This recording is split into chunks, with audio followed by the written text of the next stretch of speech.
আসসালামু আলাইকুম বন্ধুরা, আজকে আমি মাছের গ্রিল করে দেখাবো। মাছটাকে ধুয়ে নিলাম, তারপর মশলাগুলো সাজিয়ে নিলাম একে একে। মশলাগুলো সাজানোর পর সবগুলো একসাথে মিক্স করে মাখিয়ে একত্র করে এগুলোকে মাছের সাথে আবার মিশিয়ে দিচ্ছি।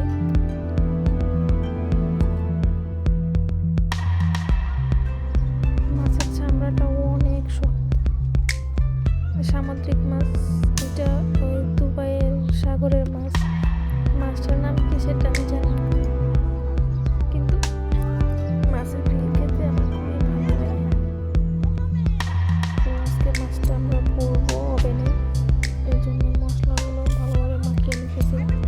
তো আরেকটু কেটে ভিতরের দিকে মশলাটা দেওয়ার জন্য ফেলে তারপর মশলাটা ভালো করে মাখিয়ে দিচ্ছি। দেখুন কিভাবে ভালো করে মাখাচ্ছি, কাঁটা ফুটে গেল হাতে।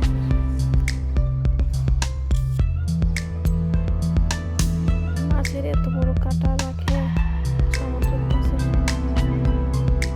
তো এগুলো সুন্দর করে মাখিয়ে নেওয়ার পরে মশলাটা একটু ভিতরে যাবে, মশলার একটু কান আসবে।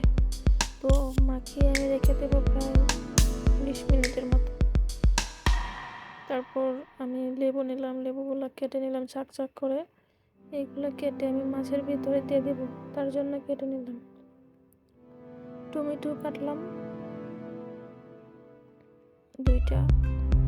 টমেটো, পুরা টমেটো খেতে ভালোই লাগে। তো আরেকটা লেবু অর্ধেক করে নিলাম, একটু জুস করে নিলাম যাতে মাছটার উপরে দিয়ে দেওয়া যায়।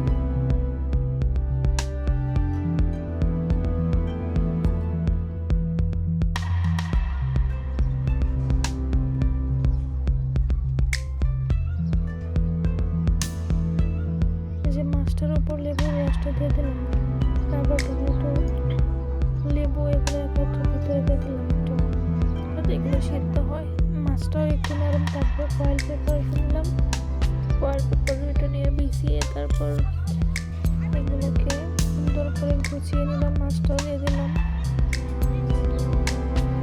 কত সুন্দরভাবে সাজানো হয়ে গেল, দেখতে অসাধারণ লাগতেছে।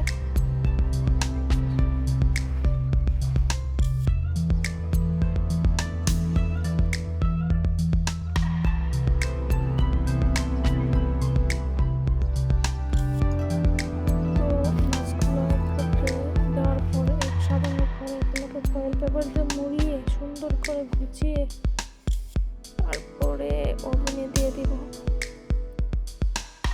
বাসায় এভাবে পরে খেলে, মাছ পরে খেলে অনেকটা ভালো লাগে আর কি। বাহির থেকে খাওয়া একরকম আর ঘরের ভিতরে তৈরি করে খাওয়া একরকম।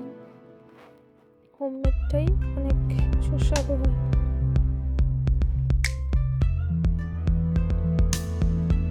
তো ওভেনের ভিতরে আমি দিয়ে দিলাম মাছটা 20 মিনিটের জন্য। ওভেনটা আমি আগে থেকে চালু করে রেখেছিলাম। তারপর একটু 20 মিনিট পরে এগুলো উল্টিয়ে দিয়ে আবার সুন্দর করে গুছিয়ে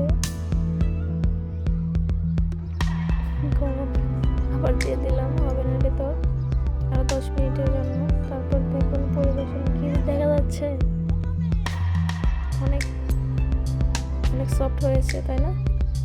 অনেক সফট হয়েছে, খেতেও অনেক ভালো লাগছে। তো এভাবে আপনারা বাসায় ট্রাই করতে পারেন, খেতে পারেন। দেখুন মাছের কাঁটা কত বড়, মনে হচ্ছে মেরুদণ্ড, মানুষেরই মেরুদণ্ড জিভে। মাছের কাঁটা এত বড় হয়, দেখছেন কি অবস্থা।